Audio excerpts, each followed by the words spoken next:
Hey everyone, this is Shobona Karmakar, a freelance photographer based out of Mumbai, and you are listening to my podcast, The Freelance Life.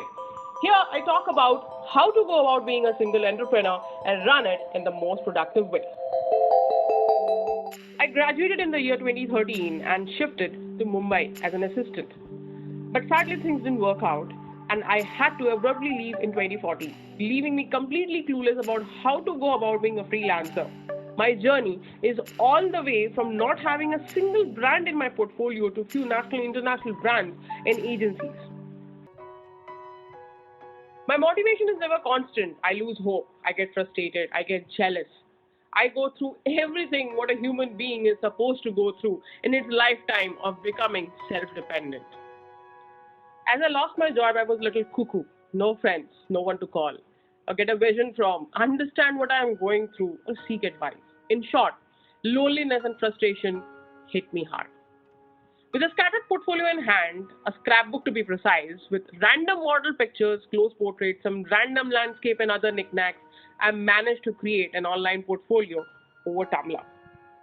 So back in 2014, when I lost my job, I was literally a cuckoo. Frustration was my best friend.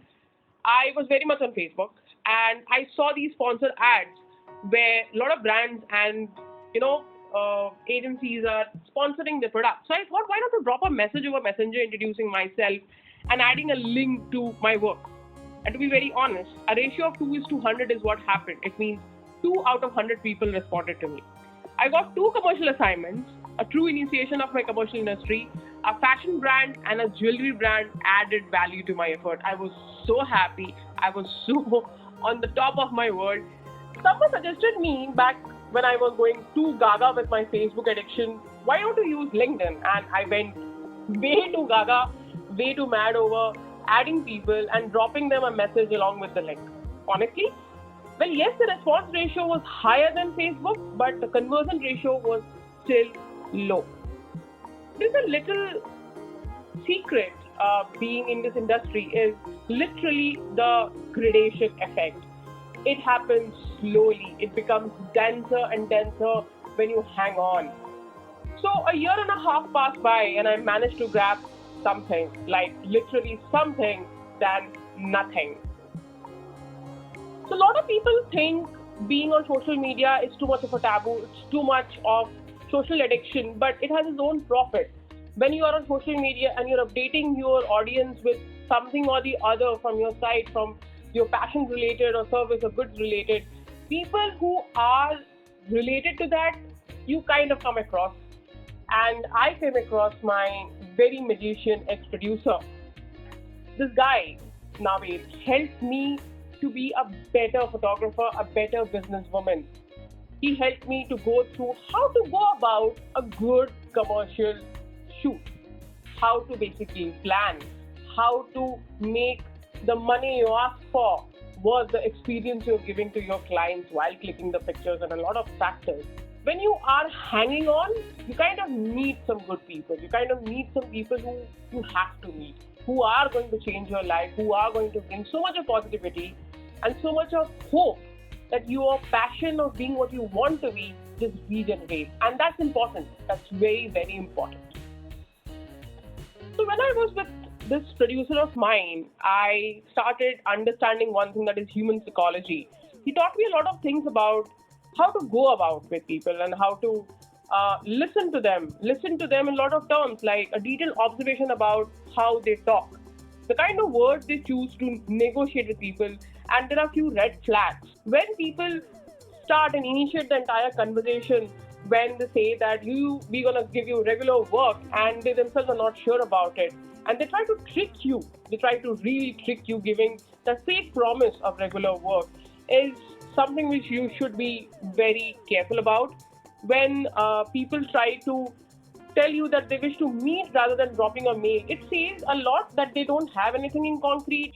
So if they can catch something at a good quality at a lower price. And third, and something which is a little disturbing for me, when somebody tries to determine my price based on his experience in the industry. I don't understand why people try to do that. What kind of negotiation are they trying to do? Now, all the three factors are red alert because such kind of people are not sure what they are looking for. And though you may earn a lot of money out of it, but the kind of experience and the kind of effort you're going to put in, you're just going to feel little exhausted. So be very careful about it. Be very careful about whom you're working with. Don't think a lot about the money in the initial days. That's my personal experience. But if I have to be honest with you, that in the initial days, what one should do is just jump in every well possible. If you can be careful with certain red flags, I think you can save a lot of time. But if you want to experiment, I will highly encourage you to do so. Having an experienced producer at your side is a blessing, dude. Explaining you along your side how to go about is one hell of a lesson very few get a chance. Their clarity in self is dominating. It's intimidating, to be very honest, but hang on. They have a lot to teach you if you're willing to hear them. In a span of 2 years, we managed to do few interesting FMCG campaigns and television commercials. We not only did a Cinematograph campaign for Cadbury, but we also managed to do a television commercial as well as my very first print campaign got broadcasted by Bombay Times for Govardhan cheese. You know, being with a producer, it's like being with a business mind. You are a creative person. Being a photographer, I'm just a creative person, but a producer manages entire thing. Very valiantly, when you assist a producer, you kind of understand how to connect to people, whom to connect, how to manage that budget, how to manage that money, and where to put what amount. So things were really going well, right? Things were really happening, as you can see. But 2017, we all know demonetization hit the market really bad.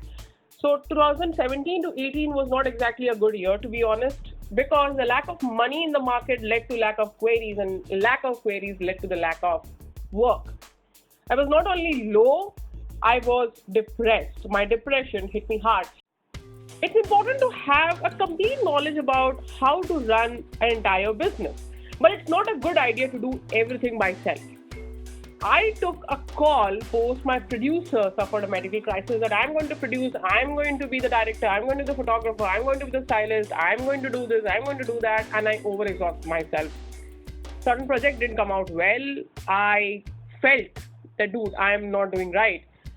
But there were certain projects which was not exactly very heavy to produce, and I managed to do everything. I just had to call some people, and it became easy to do the production. But it's my personal recommendation. Please don't try to do everything by yourself.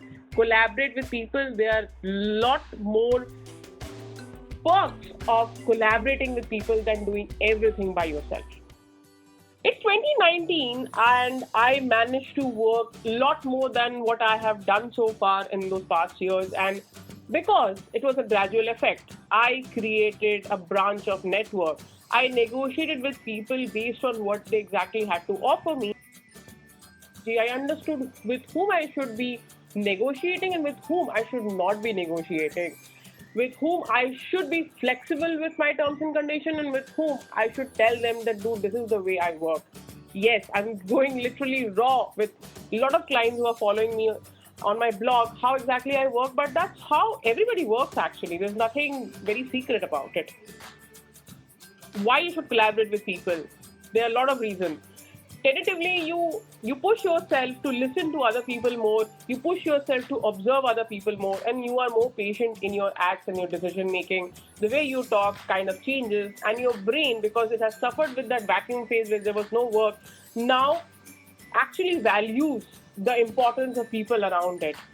But there's an added bonus to it. When you work with a lot of people get to know you. They spread the word that they have worked with you, and tentatively other people get to know about you, and they take a chance, or if they find your work quirky, if they find your work good enough and fit their bill, they are going to approach you. And that's how network starts expanding. Technically, I have got a lot of work from my website. I have got a lot of work from networking. I have got a lot of work whom I have personally messaged, and I have got a lot of work through reference. It's a very gradual effect, as I have said, but it's an amazing journey I had so far, and I'm really looking forward to more things in the future. But that's pretty much for today in today's podcast. I hope you enjoyed my podcast. I hope I helped you out, and I hope you will really look forward to more of my podcast. See you soon. A very happy freelance life.